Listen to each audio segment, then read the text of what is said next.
আপনি আমাদেরকে রাজাকার বলেছেন, রাজাকারের তকমা দিয়ে আমাদের ভাইদের গুলি করেছেন। আমাদের সৈয়দ ওয়ালিউল্লাহ মুকাদ্দেস কোথায়, আপনাকে বের করে দিতে হবে। তাদের কবর কোথায় যদি থাকে তা বের করে দিতে হবে। আমাদের জাকির কোথায় বের করে দিতে হবে।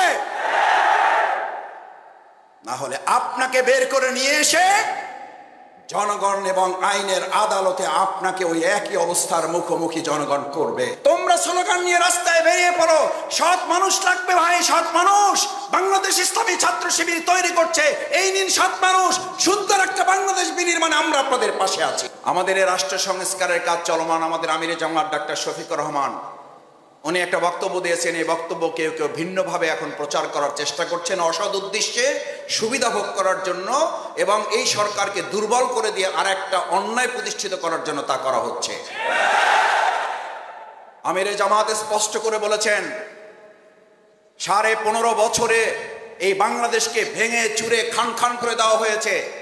সেই বাংলাদেশকে পুনর্নির্মাণ না করে তড়িঘড়ি করে আর একটা নির্বাচন দিলে মূলত ওই সুবিধাভোগী, ওই অন্যায় ফ্যাসিস্টে আবার হয়তো মাঝখানে একটা সুযোগ তারা গ্রহণ করবে।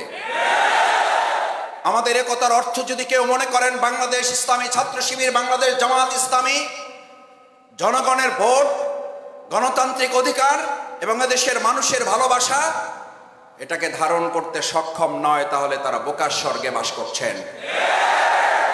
বাংলাদেশ ইসলামী ছাত্র শিবির, বাংলাদেশ জামাত ইসলামী, আমরা আমাদের জননেতৃবৃন্দের ফাঁসি হয়েছে। আজকে এই পুরো আন্দোলনে যেমন শহীদ হয়েছে মাওলানা দেলোয়ার হোসেন সাইদি রাহিমাহুল্লাহ শহীদ, তার শুধু ফাঁসির ঘোষণার দিনে এদেশের ছাত্র সমাজ প্রায় 2.5 শতাধিক ছাত্ররা শহীদ হয়ে প্রমাণ করেছে এদেশের ছাত্র সমাজ এবং জনতা এই দেশের ইসলামপন্থী দেশপ্রেমিক সাথে কত অঙ্গাঙ্গিভাবে তারা জড়িত রয়েছে। গোটা পৃথিবীর ইতিহাসে চ্যালেঞ্জ করে বলে রাখছি, কান খুলে শুনে রাখুন, তারা এমন একজন নেতার নাম বলুন, ফাঁসি কার্যকর নয়, শুধু ফাঁসির ঘোষণা দিলে 2.5 শতাধিক ছাত্র জীবন দিতে পারে এরকম একজন ভালোবাসার মানুষের নাম পারলে আপনারা বলুন। আমাদেরকে ভালোবাসার ভয় দেখাবেন না, আমাদেরকে জনসমর্থনের ভয় দেখাবেন না। বাংলাদেশ জামাত ইসলামী, ইসলামী ছাত্র শিবির এদেশের জনগণের ভালোবাসার জনসমর্থন না থাকলে আপনারাই স্বীকার করবেন, এদেশের জনগণ স্বীকার করে। বাংলাদেশ জামাত ইসলামী, ইসলামী ছাত্র শিবিরের পরে যে স্টিম রোলার চালানো হয়েছে, এটা যদি অন্য একটা সংগঠনের উপরে চালানো হতো তাহলে চোখে তো দূরের কথা, মাইক্রোস্কোপ দূরবীন দিয়েও এরকম একজন সমর্থককেও তাদের খুঁজে বের করা যেত না। আর সেই জামাত ইসলামী, ইসলামী ছাত্র শিবির মাইক্রোস্কোপ আর দূরবীন তো পরের কথা, বুক ফুলিয়ে আমাদের নেতারা ওদিকে জীবন বাজি রেখেছেন, ফাঁসির মঞ্চে গিয়েছেন হাসতে হাসতে। রাজপথে আমরা একাধিকবার জেল থেকে বের হয়ে আবার রাজপথে মিছিল করে জনগণের পাশে ছিলাম। এখানে তোমরা যারা আছো একাধিকবার জেলে গিয়েছে, এমন আছো জেলখানায় যাওয়ার পরে তারপর সাথী হয়েছে। আমার সাথে দেখা হয়েছে, বুক মিলিয়েছে। মাসুদ ভাই, আগে টুকটাক দুর্বল ছিলাম, শেখ হাসিনার প্রতি কৃতজ্ঞ। এই মহিলাটা জেলখানায় ঢুকানোর পর আমার মধ্যে যে বারুদ তৈরি হয়েছে, আমার মনে হয় বের হয়ে যে সাথী হবো একসাথে, নাকি সাথী না হয়ে সদস্য হয়ে যাবো। এই বলা লোক এখানে আছো, এই বলা লোক এখানেই আছো যে মাসুদ ভাই সাথীও হইতে চাই না, ডাইরেক্ট সদস্য। কারণ এই মহিলা যে বারুদ আমাদের মধ্যে যে অগ্নিগিরি তৈরি করেছে, কিছুই করেনি। আমি মেসে আছি, কোরআন পড়তেছি, হাদিস পড়তেছি, পড়াশোনা করছি, আমাকে এসে বলছে তুমি জামাত শিবির, তুমি জঙ্গি, তোমার দাঁড়িয়ে আছে। জামাত শিবির জঙ্গি আর রাজাকারের তকমা দিয়ে আপনি শেষ পর্যন্ত রাজাকার এবং স্বৈরাচারের তকমা নিয়ে দেশে থাকতে তো পারলেন না, চলেই গেলেন। আপনি শুধু বাংলাদেশের বিপদ না, গোটা পৃথিবীর বিপদে পরিণত হয়েছে। আপনি আমাদেরকে ঘর ছাড়া করতে চেয়েছিলেন, এখন আপনার পরিবারের সদস্যরা আপনারা নিয়ে দুশ্চিন্তায় আছে, আপনি যেন তাদের ঘরে গিয়ে আবার না ওঠেন। মনে আছে, দেখেছো ইন্টারভিউ তাদের। আমাদের স্বামী হারা করেছেন, আমাদের এই শহীদ পরিবারের সন্তান হারা করেছেন, আল্লাহ তাআলা আপনাকে জীবিত রেখে জীবিত অবস্থায় আপনাকে পরিবার হারা করে দিয়েছে।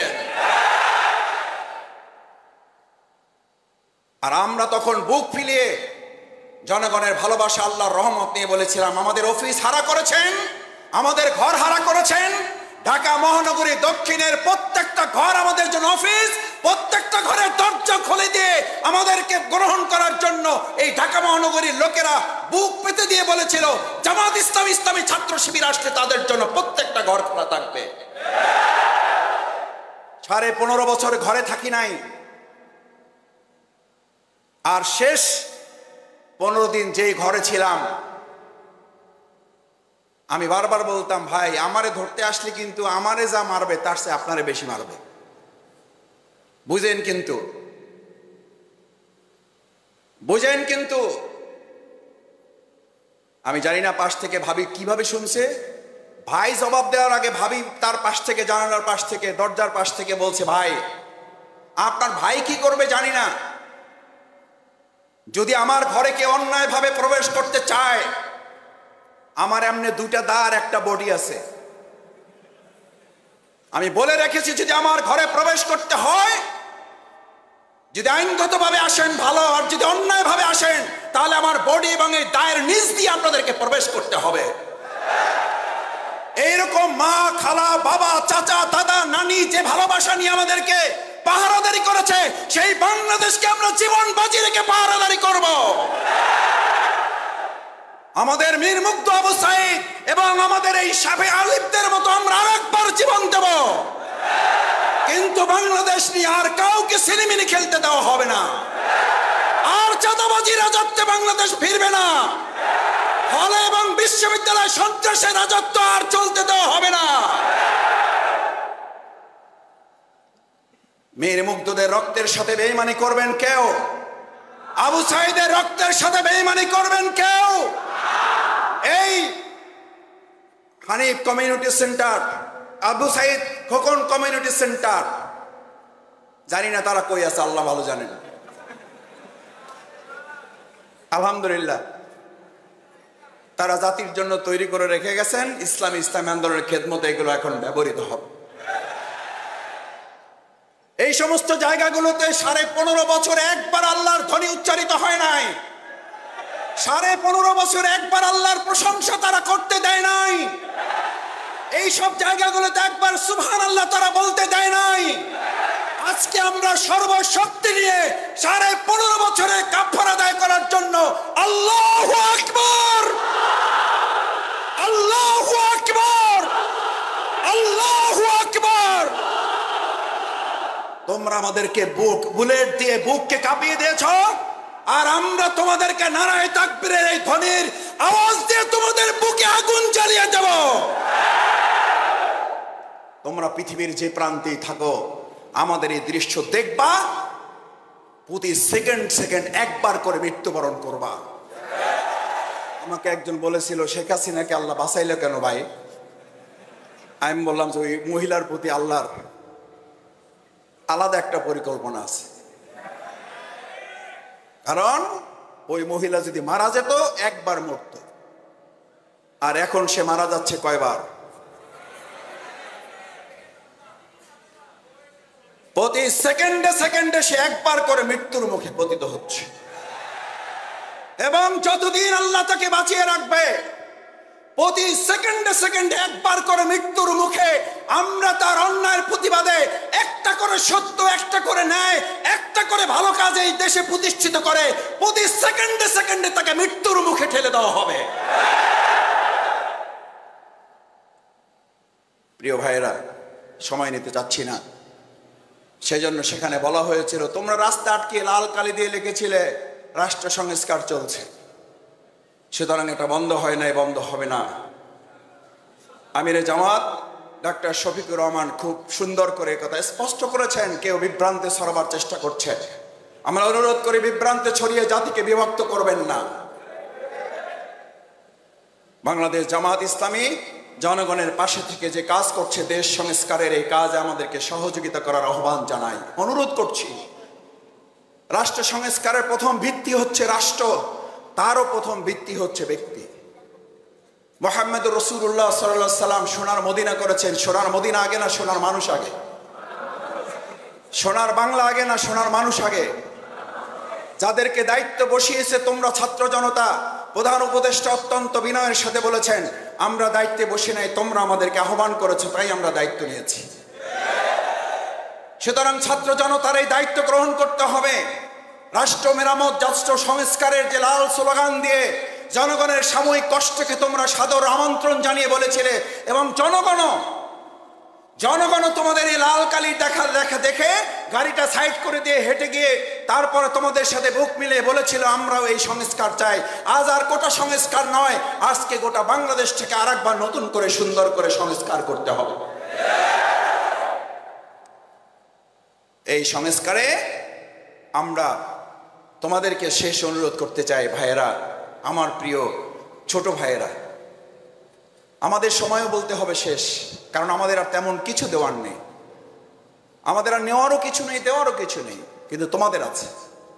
আমার এখন ইচ্ছা করে এই সুন্দর নতুন স্বাধীন বাংলাদেশে আবার তোমাদের বয়সে যদি ফিরে যেতে পারতাম, আবার যদি স্কুলে যেতে পারতাম, আবার যদি কলেজে যেতে পারতাম, তাহলে স্কুল কলেজগুলোতে হাত তুলে তুলে সাধারণ ছাত্রদেরকে একত্রিত করে বলতে পারতাম, এসো হে তরুণ মুক্তির মোহনায়, এসো হে তরুণ। মীর মুগ্ধ যেমন বলেছিল, পানি লাগবে ভাই, পানি লাগবে।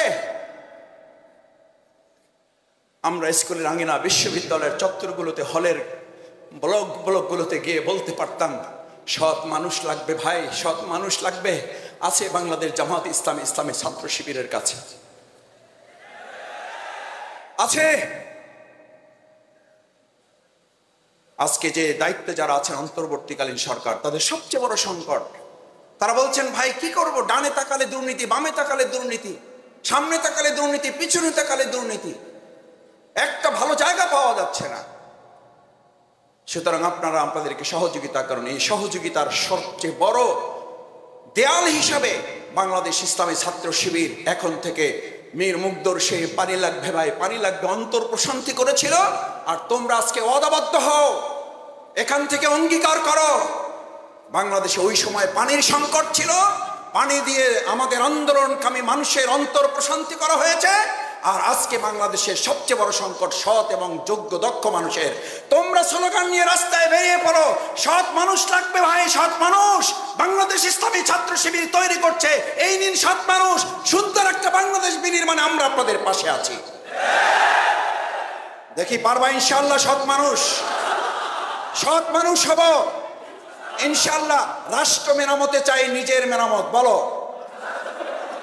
রাষ্ট্রের সংস্কারে চাই নিজের সংস্কার, রাষ্ট্রের সংস্কারে চাই নিজের সংস্কার। এই স্লোগানে উদ্দীপ্ত হতে পারলে আমি বিশ্বাস করি বাংলাদেশ জামাত ইসলামী, বাংলাদেশ ইসলামী ছাত্র শিবির, এই বাংলাদেশের স্বাধীনতা যোদ্ধা তোমরা। কে তোমাদেরকে রাজাকার বলে? আমি বহুবার বলেছি, আমাদেরকে রাজাকার, আমাদেরকে মৌলবাদ, আমাদেরকে আশামস, আমাদেরকে আল বদর, এ সমস্ত কিছু বলে আমাদেরকে থামিয়ে দেওয়া যাবে না। আপনি আমাদেরকে রাজাকার বলেছেন, গোটা পৃথিবী আপনাকে রাজাকার স্বৈরাচার বলে দেশ থেকে আপনাকে বিতাড়িত করেছে। এটা হচ্ছে আমাদের আপনার প্রতি সবচেয়ে মৃদু প্রতিশোধ। এটা তো একদম মৃদুটা, সবচেয়ে ছোট্ট প্রতিশোধটা আমরা নিয়েছি। আপনি আমাদেরকে রাজাকার বলেছেন, রাজাকারের তকমা দিয়ে আমাদের ভাইদের গুলি করেছেন। আমাদের সৈয়দ ওয়ালিউল্লাহ মুকাদ্দেস কোথায়, আপনাকে বের করে দিতে হবে। তাদের কবর কোথায় যদি থাকে তা বের করে দিতে হবে। আমাদের জাকির কোথায়, বের করে দিতে হবে। না হলে আপনাকে বের করে নিয়ে এসে জনগণ এবং আইনের আদালতে আপনাকে ওই একই অবস্থার মুখোমুখি জনগণ করবে। আসুন, রাষ্ট্র মেরামতে চাই নিজের মেরামত, রাষ্ট্র সংস্কারে চাই নিজের সংস্কার। সাথী সমাবেশের আজকে হোক এই প্রত্যয়, এই স্লোগান, এই অঙ্গীকার। আমাদের এই অঞ্চলে সবচেয়ে যাত্রাবাড়ি অঞ্চলে রক্ত দিয়েছে তোমরা। আমি এই দৃশ্য দেখতাম আর অবাক হতাম। ওরাই বলতো, আমরা কি বলবো, ওরাই বলতো স্যার গুলি করে একটাই মরে, একটাই থাকে, আর একটাও নড়ে না। এই দৃশ্য পৃথিবীর জন্য নতুন এক বিরল উদাহরণ। আল্লাহ তাআলা যারা যেখান থেকে যেভাবে নির্যাতনের শিকার হয়েছে, সমস্ত কোরবানিগুলো যেন দয়া করে কবুল করেন, সেই প্রত্যাশা ব্যক্ত করে আমি বোধহয় সময় বেশি নিয়ে ফেলেছি।